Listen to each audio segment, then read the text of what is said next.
Levítico, capítulo 22. A santidade das ofertas.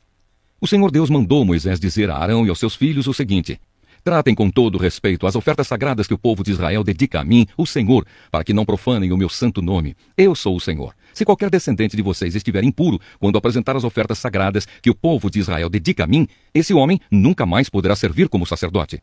Essa lei estará em vigor para sempre. Eu sou o Senhor. Nenhum descendente de Arão que tiver uma doença contagiosa da pele ou tiver um corrimento no membro poderá comer das ofertas sagradas até que fique puro outra vez. Um sacerdote ficará impuro se tocar em qualquer coisa que ficou impura por ter tocado no morto. Ele ficará impuro se tiver perda de esperma ou se tocar num animal impuro ou numa pessoa impura.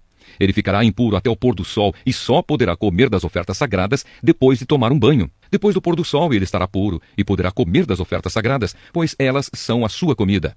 Ele não poderá comer um animal que tenha tido morte natural ou que tenha sido morto por animais selvagens. Se ele comer, ficará impuro. Eu sou o Senhor. Todos os sacerdotes obedecerão às leis que eu dei. Se desobedecerem, serão culpados de pecado e morrerão. Eu sou o Senhor e os dediquei a mim. Somente o sacerdote e as pessoas da sua família poderão comer das ofertas sagradas. Os hóspedes e os empregados do sacerdote não poderão comer dessas ofertas. Mas os escravos do sacerdote, tanto os que ele comprou como os que nascerem na sua casa, poderão comer dessas ofertas. Se a filha do sacerdote casar com um homem que não for sacerdote, ela não poderá comer das ofertas sagradas. Se ela for viúva ou divorciada e não tiver filhos e voltar a morar na casa dos pais, como no tempo da sua mocidade, então terá o direito de comer das ofertas sagradas. Só os sacerdotes e os membros das suas famílias têm o direito de comer dessas ofertas. A pessoa que não tiver esse direito, mas por engano comer das ofertas, deverá pagar ao sacerdote o valor da oferta, mais 1/5. Os sacerdotes não deixarão que as ofertas sagradas que o povo apresenta a Deus, o Senhor, sejam profanadas. Eles não permitirão que as ofertas sejam comidas por pessoas que não têm esse direito. Se essas pessoas comerem, serão culpadas e deverão ser castigadas. Eu sou o Senhor e faço com que as ofertas fiquem sagradas. Leis a respeito dos animais oferecidos como sacrifício.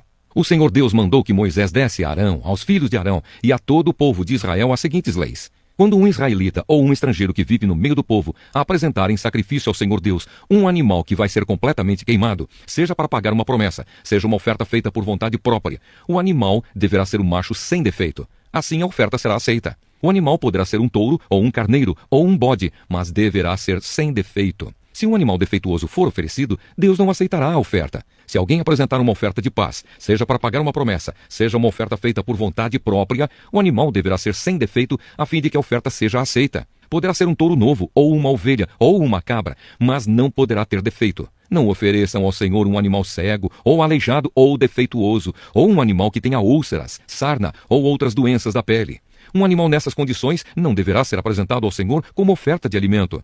Vocês poderão apresentar como oferta feita por vontade própria um touro ou um carneirinho com defeito, mas não poderão apresentá-lo como oferta para pagar uma promessa. Não ofereçam ao Senhor qualquer animal que tiver os testículos machucados, esmagados, arrancados ou cortados. Isso não é permitido na terra de Israel. E também não aceitem de um estrangeiro um animal nessas condições, para o apresentar a Deus como oferta de alimento.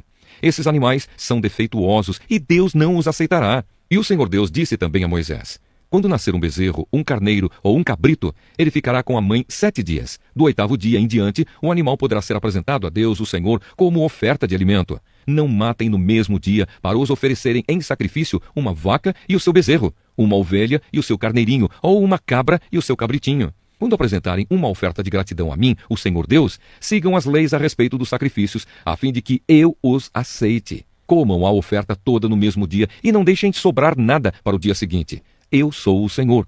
Obedeçam às minhas leis. Eu sou o Senhor. Não façam nada que profane o meu santo nome. Que todo o povo de Israel confesse que eu sou santo. Eu sou o Senhor e dediquei vocês a mim. Eu os tirei do Egito para ser o Deus de vocês. Eu sou o Senhor. Salmo 28. Oração pedindo ajuda, de Davi.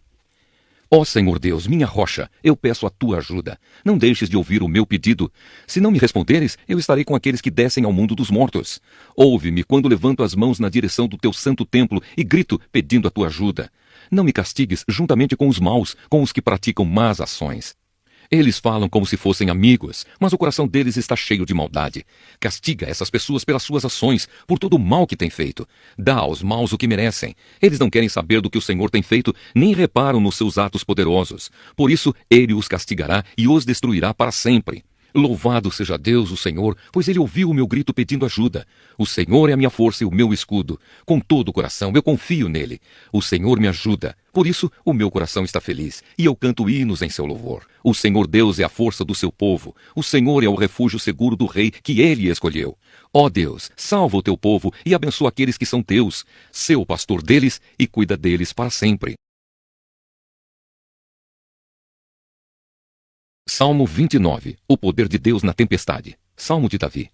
Anjos, louvem a Deus o Senhor. Louvem a sua glória e o seu poder. Deem ao Senhor a honra que ele merece. Curvem-se diante do Senhor, o santo Deus, quando ele aparecer. A voz do Senhor é ouvida sobre as águas. O glorioso Deus troveja, e sobre os mares se ouve a sua voz. A voz do Senhor é cheia de poder e majestade. A sua voz quebra as árvores de cedro, quebra até os cedros dos montes Líbanos. Os montes Líbanos ele faz saltar como bezerros. O monte Hermon ele faz pular como um boi novo. A voz do Senhor faz brilhar o relâmpago.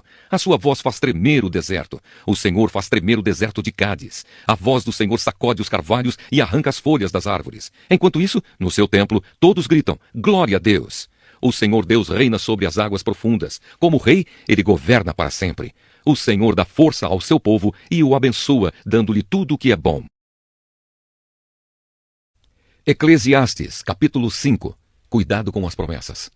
Tenha cuidado quando for ao templo. Não ofereça o seu sacrifício como fazem os tolos, que nem sabem que não estão fazendo isso de maneira certa. Vá pronto para ouvir e obedecer a Deus. Pense bem antes de falar e não faça a Deus nenhuma promessa apressada. Deus está no céu e você aqui na terra. Portanto, fale pouco. Quanto mais você se preocupar, mais pesadelos terá.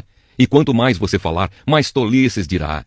Assim, quando você fizer uma promessa a Deus, cumpra logo essa promessa. Ele não gosta de tolos, portanto, faça o que prometeu. É melhor não prometer nada do que fazer uma promessa e não cumprir. Não deixe que as suas próprias palavras o façam pecar.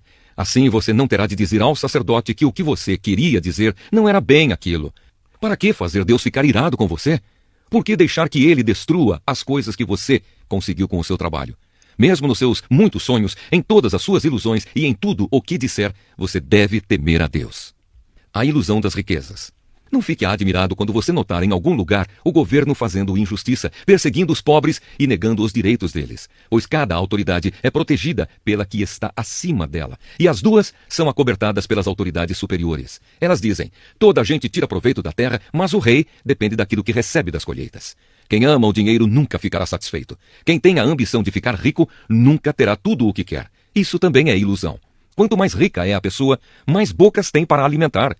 E o que ela ganha com isso é apenas saber que é rica. O trabalhador pode ter pouco ou muito para comer, mas pelo menos dorme bem à noite. Porém, o rico se preocupa tanto com as coisas que possui que nem consegue dormir. Eu tenho visto neste mundo esta coisa triste. Algumas pessoas economizam dinheiro e sofrem com isso. Perdem tudo num mau negócio e assim não deixam nada para os filhos. Como entramos neste mundo, assim também saímos, isto é, sem nada. Apesar de todo o nosso trabalho, não podemos levar nada desta vida. Isso também é muito triste. Nós vamos embora deste mundo do mesmo jeito que viemos. Trabalhamos tanto, tentando pegar o vento, e o que é que ganhamos com isso? O que ganhamos é passar a vida na escuridão e na tristeza, preocupados, doentes e amargurados. Então cheguei a esta conclusão. A melhor coisa que uma pessoa pode fazer durante a curta vida que Deus lhe deu é comer e beber e aproveitar bem o que ganhou com o seu trabalho. Essa é a parte que cabe a cada um. Se Deus der a você riquezas e propriedades e deixar que as aproveite, fique contente com o que recebeu e com o seu trabalho. Isso é um presente de Deus. E você não sentirá o tempo passar, pois Deus encherá o seu coração de alegria.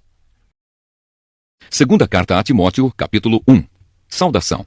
Eu, Paulo, apóstolo de Cristo Jesus pela vontade de Deus, que fui mandado para anunciar a promessa da vida que temos por estarmos unidos com Cristo Jesus, escrevo a você, Timóteo, meu querido filho na fé. Que a graça, a misericórdia e a paz de Deus, o Pai, e de Cristo Jesus, o nosso Senhor, estejam com você. Ação de graças e conselhos. Todas as vezes que lembro de você nas minhas orações de dia e de noite, eu agradeço a Deus a quem sirvo com a consciência limpa, como também os meus antepassados serviram. Lembro das suas lágrimas e quero muito ver você outra vez para que eu possa ficar cheio de alegria. Lembro da sua fé sincera, a mesma fé que a sua avó Lloyd e Eunice, a sua mãe, tinham. E tenho a certeza de que é a mesma fé que você tem. Por isso quero que você lembre de conservar vivo o dom de Deus que você recebeu quando coloquei as mãos sobre você. Pois o Espírito que Deus nos deu não nos torna medrosos, pelo contrário, o Espírito nos enche de poder e de amor e nos torna prudentes. Portanto, não se envergonhe de dar o seu testemunho a favor do nosso Senhor, nem se envergonhe de mim, que estou na cadeia, porque sou servo dele. Pelo contrário, com a força que vem de Deus, esteja pronto para sofrer comigo por amor ao Evangelho. Deus nos salvou e nos chamou para sermos o seu povo. Não foi por causa do que temos feito, mas porque este era o seu plano e por causa da sua graça. Ele nos deu essa graça por meio de Cristo Jesus antes da criação do mundo, mas agora ela foi revelada a nós por meio do glorioso aparecimento de Cristo Jesus, o nosso Salvador. Ele acabou com o poder da morte e, por meio do Evangelho, revelou a vida que dura para sempre. Deus me escolheu como apóstolo e mestre para anunciar o Evangelho. É por isso que sofro essas coisas. Mas eu ainda tenho muita confiança, pois sei em quem tenho crido e estou certo de que Ele é poderoso para guardar, até aquele dia, aquilo que Ele me confiou. Tome como modelo os ensinamentos verdadeiros que eu lhe dei e fique firme na fé e no amor que temos por estarmos unidos com Cristo Jesus. Por meio do poder do Espírito Santo que vive em nós, guarde esse precioso tesouro que foi entregue a você. Você sabe que todos os irmãos da província da Ásia, inclusive Fígelo e Hermógenes, me abandonaram. Que o Senhor seja bondoso com a família de Onesíforo, pois muitas vezes ele me animou e não teve vergonha de mim por eu estar na cadeia. Pelo contrário, logo que chegou a Roma, ele me procurou até me encontrar. Que o Senhor dê a ele a certeza de que naquele dia ele receberá a sua misericórdia. E você sabe melhor do que eu o quanto ele me ajudou em Éfeso.